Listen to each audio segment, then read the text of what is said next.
Ya, Pak. Kemudian selanjutnya ada Ana Mustika, Iya, Bentar, itu yang nggak hadir siapa tadi?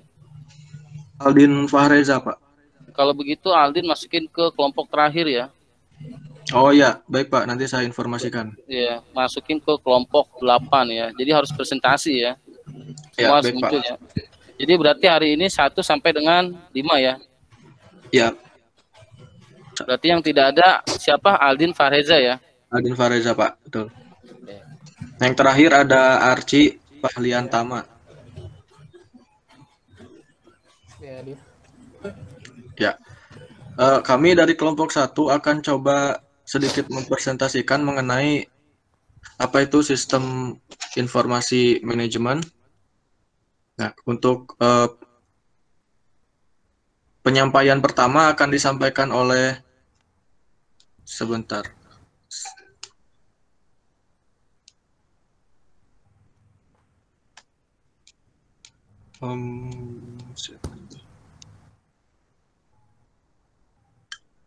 Ya, untuk materi pertama akan disampaikan oleh Arci Pahliantama kepada Ini maaf, saya potong ya. Aldin Fareza kok di absensi kagak ada ya? Salah tulis kali ya? mungkin Aldin Nggak ada di sini Aldin Fareza. nggak ada Pak, sebentar di sini namanya kalau di sini nomor absennya keempat ya Pak. Yang di grup saya share itu gimana itu? Yang absen yang Bapak share tentang pembagian kelompok ya, Iya. di nomor 4 Pak namanya. 4 ya. Iya. Oh, saya salah buka nih, salah buka, maaf ya. Oh Saya iya malah Pak. buka mata kuliah itu malahan. Apa namanya?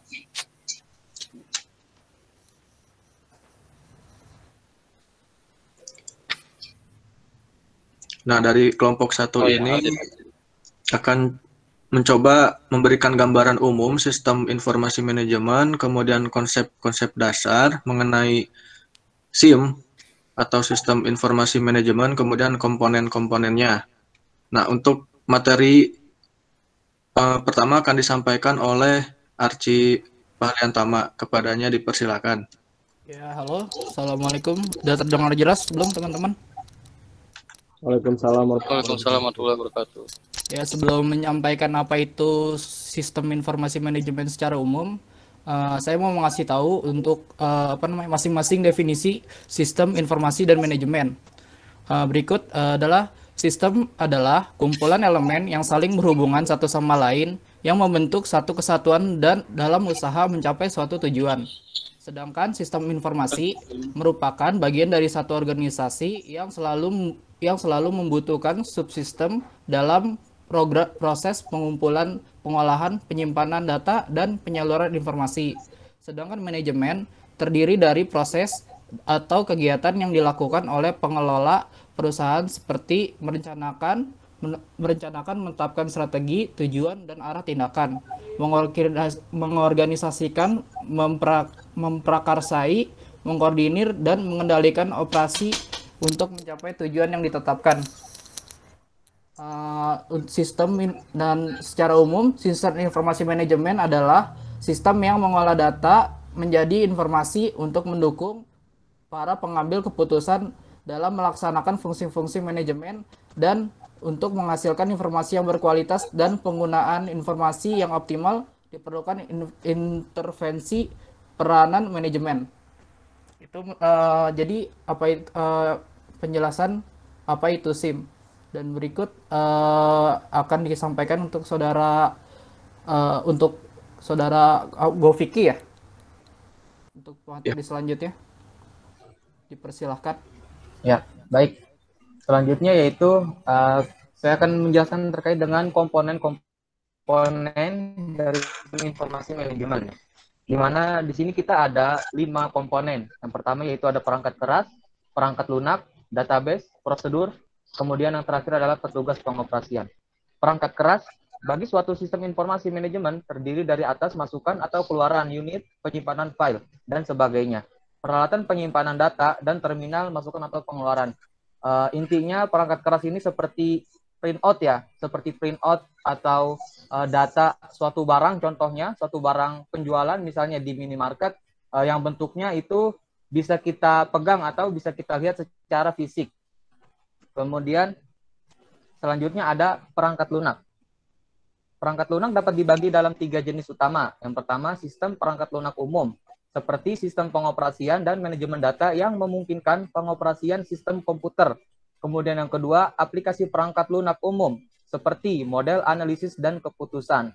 Kemudian yang ketiga, ada aplikasi perangkat lunak yang terdiri dari atas program yang secara spesifik dibuat untuk setiap aplikasi. Jadi perangkat lunak ini istilah lainnya adalah software ya, atau aplikasi-aplikasi yang digunakan untuk mengolah sistem informasinya. Kemudian selanjutnya ada database, data atau file yang berisikan program dan data dibuktikan dengan adanya media penyimpanan fisik, pita komputer atau magnetic tape, paket piringan atau CD dan sebagainya.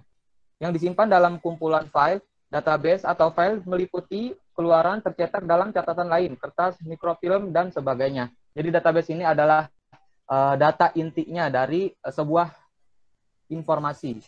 Kemudian ada prosedur. Prosedur merupakan komponen fisik, bentuk fisik seperti buku panduan dan instruksi. 3 jenis prosedur yang dibutuhkan yaitu instruksi untuk pemakai, instruksi untuk penyiapan masukan, instruksi untuk pengoperasian karyawan pusat komputer. Yaitu prosedur ini adalah seperti contohnya buku panduan ya, seperti itu. Kemudian yang terakhir ada petugas pengoperasian, terdiri atas operator komputer, analisis sistem, pembuat program, petugas penyiapan data atau operator mesin, pos, operator mesin, piringan dan sebagainya. Atau pimpinan sistem information. Jadi petugas pengoperasian ini adalah operatornya yang mengoperasikannya atau orangnya, seperti itu. Kemudian materi selanjutnya akan disampaikan oleh pemateri ketiga, padanya disilakan.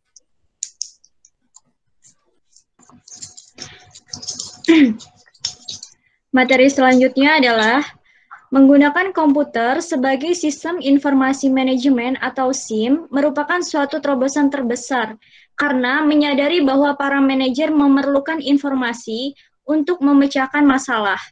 Ketika perusahaan-perusahaan menjangkau konsep SIM, mereka mulai mengembangkan berbagai aplikasi yang secara khusus diarahkan untuk mendukung manajer. Namun, bukan hanya manajer yang memperoleh manfaat dari penerapan SIM, non-manajer dan staf ahli juga menggunakan outputnya. Selain itu, juga dimanfaatkan oleh para pemakai yang berada di luar perusahaan, yaitu para pelanggan akan menerima faktur dan laporan transaksinya. Para pemegang saham akan menerima cek dividen dan pemerintah akan menerima laporan pajak.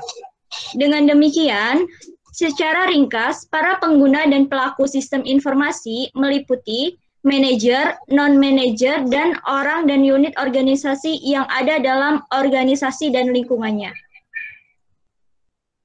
Selanjutnya, seorang manajer yang berhasil harus banyak memiliki keahlian. Dari sekian banyak keahlian tersebut, terdapat 2 keahlian yang mendasar, yaitu keahlian komunikasi. Manajer senantiasa berkomunikasi dengan bawahannya. Bawahannya, atasannya, orang-orang lain di unit lain dalam perusahaan, dan orang-orang lain di luar perusahaan. Media yang digunakan bisa berupa media tertulis atau lisan. Tiap manajer memiliki pilihannya tersendiri dari menyusun suatu panduan media komunikasi yang sesuai dengan gaya manajernya. Yang kedua, keahlian pemecahan masalah. Sebagai suatu kegiatan yang mengarah pada solusi dari suatu permasalahan, selama proses pemecahan masalah, manajer terlibat dalam pengambilan keputusan, yaitu tindakan memilih dari berbagai alternatif tindakan. Pada umumnya, manajer perlu membuat keputusan ganda dalam proses pemecahan suatu permasalahan tunggal. Selanjutnya, materi keempat.